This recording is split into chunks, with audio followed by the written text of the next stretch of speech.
It's cold. Dark. Around 10:30 p.m. We got a call stating, "We think we found the location of the missing girl. Her name's Lily. She's been missing for 3 weeks." The location that they said was Cody's house, one of my buddies. It almost doesn't seem true. It feels like somebody's framed him. I don't know what to think at this point. We do the silent approach. No sirens, no lights, no nothing. When we get close to his house, we all turn off our lights. We get to the door. "We're here, Cap. Where do we go from here?" one of my teammates say. I listen for a moment. It's silent. Too quiet, actually. If it really is him, he'll run as soon as he knows we're here. So knocking won't work. And Cody's dangerous. He knows us. He's somebody you don't want against you. We break in. And we need to find the girl fast as soon as we do. John kicks down the door. I stand in the bottom. John's team goes up to the top. "Upstairs clear," I hear one of my teammates yell. "Downstairs too," I reply. All that's left is the attic and basement. My team and I head down into the Black Abbeys. The light's broken, so we pull out our flashlights and turn them on. The smell it's bitter, cold, damp. It smells like mold. The ground's moist for being concrete. And the smell of blood is pungent. We start searching, and there's no sign of the girl. My team gets picked off, and my flashlight dies. I turn it on just long enough to shine it at my partner and watch him get shot in the head. Next thing I know, I feel a crack at the back of my head, and I'm seeing stars. I'm on my knees, and then I black out. I wake up a couple seconds later, and there's nobody in there. I pick up my flashlight, I pick up my gun, and I continue searching for any of my buddies. While I'm searching, I find a little girl around the age of 10. She's full of cuts, bruises, and matted, sticky hair. She looks up at me with frightened eyes. "Lily?" I ask. "Please, don't hurt me," she says, as the fear grows in her eyes. "I won't. I'm with the MIPD. I'm here to rescue you." "He'll get you too." Just then, gunshots. One grazes my shoulder. I zip around, shine my light. There's nothing. Another crack at the back of my head as I turn back towards the girl. Next thing I know, I'm waking up. My head is groggy and is pounding. It's the worst migraine I could have ever imagined. And my shoulders are numb. I look around to see that my hands are bound above my head, and my feet are bound, and I'm hanging there. My uniform is torn to shreds, and I have a giant gash across my chest, but it's healed, which doesn't make much sense. I try to free myself, but I can't. There's no use. "It's no use, Jamie," I hear a voice say. "Who's there? Show yourself!" I look around to see a set of glowing eyes in the dark. "So hostile," the eyes say. "Who are you?" I ask. "Oh, you know," they say as they start walking closer. I can make out an MIPD uniform. The badge is still covered, but I can see a blurred outline of the face. "You," You know it, Jamie boy. The young girl gets flung to my feet. She hits with a quiet squeak and stays down, her hands and feet in bounds. Now, you're gonna watch as I do to her what my father did to you all those years ago. Or do I have to refresh your memory on that? Oh, and yes, I know exactly what he did to you. How do you know what he did to me? You weren't even born yet, I say, struggling. You know how he took you and your sister? Well, you see, he didn't kill your sister that day. He impregnated her, had me, then killed her when I was 10. I helped him kill her, actually. I always did hate that fucking bitch. He was always telling me what to do. Told me I shouldn't look up to my father. You see where that got her. Shut up! That's my sister you're talking about! He grabs the girl and rips her clothes open. I look away, and I can hear her yelling, kicking, and screaming. It pains me, but I know I can't do anything, and I can't bear to watch again. I keep my eyes shut as flashbacks start pouring into my mind. Kyle! I hear my sister yell. Emily! I yell back. I was forced to watch that monster rape my baby sister. She was only 9.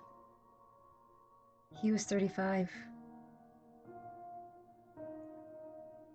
After he was done with my sister, he came after me. I was 11. He raped me as well. 3 days of hell go by that felt like a week. I watched him kill her. Then the next day, I was found and rescued. 12 years later, I put that fucker behind bars, but I never thought Cody would become like his father.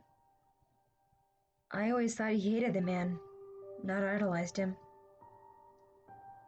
I stay looking away till there's no noise. My heart's throbbing. My head's pounding. And the anger is building. I slowly open my eyes and turn to see the poor kid. She's cowering in a corner. She's covered in sperm and is bleeding in several places. I struggle even harder to get free, but it's no use. She gets dragged back into the darkness. Those eyes glow with a cocky look. Several days go by and I'm still hung up. My arms are numb and I'm covered in my own filth. They will find me and they will blow your whole thing out of this water.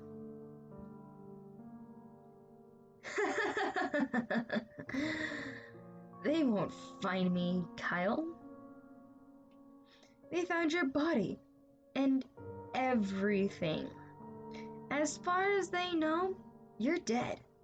We held a funeral for you and everything. Everyone was so sad, even your wife and kid. And they were shattered. Watching the life drain from their eyes has brought me more joy in that short time than plotting this entire thing. How do they have my body if I'm hanging here? It's been 5 days. It's been 5 days with no food, no water, and yet you seem perfectly fine. A normal human can only last 3.5 at the most. And yet, here you are on day 6. And you don't look like you need a drop of that precious liquid. So you're saying I'm dead? Well, not dead per se. More like Advanced. Mutated. Unique. What did you do to me? I made it to where you can't die. You see, all that time in the lab, I learned a few things about how to make someone come back from the dead, and make it to where they can never die. I do have to say, Kyle, you are my only success out of hundreds of fails. But I'm glad it was you, because of how much this is going to torture you. You can't make someone immortal. That's only in I get cut off before I can finish my sentence. There is a bang, and then a shooting pain in my head. My vision goes blurry, but stabilizes after a second. Cody's standing there, holding a smoking gun to my head. I feel a thin streak of hot liquid drip from my forehead, and then something falls and clinks to the ground. I look down to see a smushed bullet covered in my own blood, laying there. See? You can't die. He unloads the whole clip into me. I watch as my skin heals and pushes the bullets out. I only just realized that after the first one, none of them hurt. Why me? After all I've done for you, after all we've been through, you are like a brother to me. Because, Kyle, you killed my father and my brother. Your father's still alive. I only put him in jail. Putting him in jail killed him. It destroyed who he was, the mastermind that he was. Now he's a toy by the guards. He puts down clothes and an ID. Have fun with your new life. Oh, and by the way, if you try to go back to your old life, well, let's just say I've made it to where you can't. He unchains me and I drop to my knees. My legs are numb and my arms have that staticky feeling. I stay there for a moment and Cody's just standing there mocking me. I get to my feet and walk towards him. He holds a gun to my head. I grab the gun, turn, elbow him in the solar plex, and I manage to loosen his grip on the gun. Turn it around and point it on him. You won't be able to enjoy my suffering. Whoa, whoa, whoa, whoa, whoa, whoa, whoa, hold on, buddy. Let's make... I shoot him in the skull several times. I can't believe Cody was the guy we've been looking for years. I dropped the gun, and I grabbed my clothes and my new ID. Kyle Evans, date of birth 7/26/78. At least my birth date is the same. I look around and eventually find Lily. I get us cleaned up and get her in decent clothing. As decent as I could find in the house. Which was surprisingly clean. For as little time as Cody's ever spent there. You wouldn't have thought that... I don't know. Anyways, I get us cleaned up, I get Lily in decent clothes, and I take a car from Cody's house, and I drive to the station. I take Lillian and tell them I found the lost girl from the news. A couple of my buddies just stop and stand there, staring at me. I can't help but to stare back. This was my entire life, and now it's gone.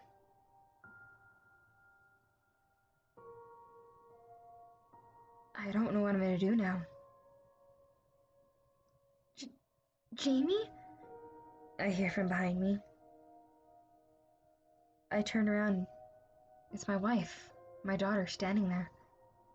My wife has a shocked, painful, scared look on her face. Crystal? Is that really you? I say, looking at her. No, this can't be. You're dead, she says, as she's backing away, holding my daughter closer. I guess they must have buried me alive. No, that can't be. I saw your body. You were decapitated. I saw the parts of you. She breaks into tears and drags my daughter out, crying. Everyone else in the office is just staring at me in shock. I just stand there for a moment, and then one of my buddies asks, "Are you really alive, Jamie?" And I watched them die inside more than if I was already alive. No, it's not me. I mean, it's not Jamie. I must have the wrong memories. I'm sorry. My buddy just stands there and he looks down, but relieved. I leave the car that I took from Cody's house in the parking lot. And I walk to the local bar. I'm sitting there and I get a drink. It's just a regular old Jack Daniel's whiskey. I look at the clock and it's 5 p.m. Around the normal drinking time, I guess. The bartender pours me my drink and I just swirl it for a minute, reliving all the good memories I had.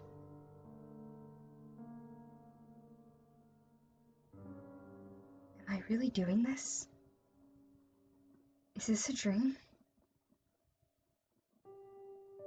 Because this is one hell of a nightmare. I just want to wake up.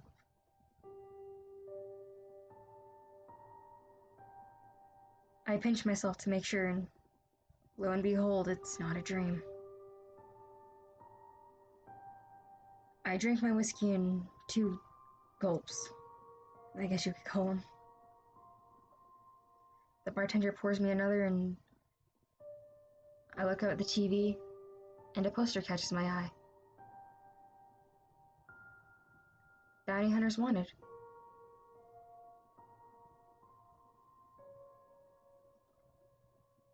I could become a hunter. I could still be helping people if I do that. And it would give me something to do. Keep my mind off of things. That sounds like a good idea.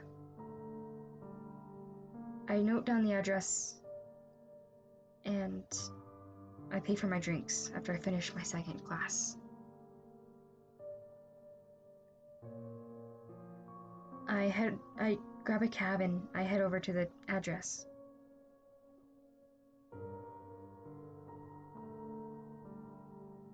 I walk in and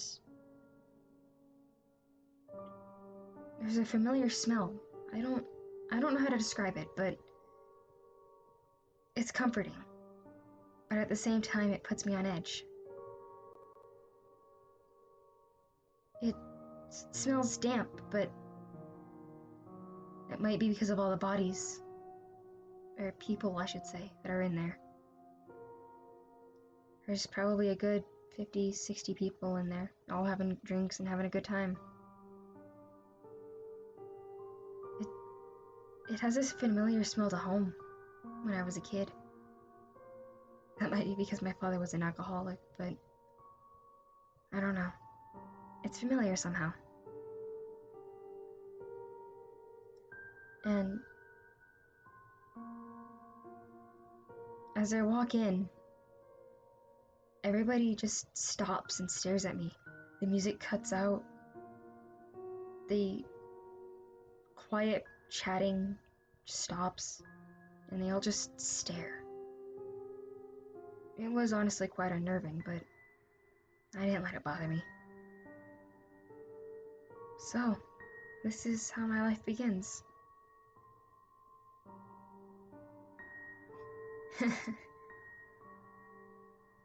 Never thought I'd say this, but maybe this is a good thing. Thank you all for listening to this episode of whichever story this happens to be that I'm narrating at the time.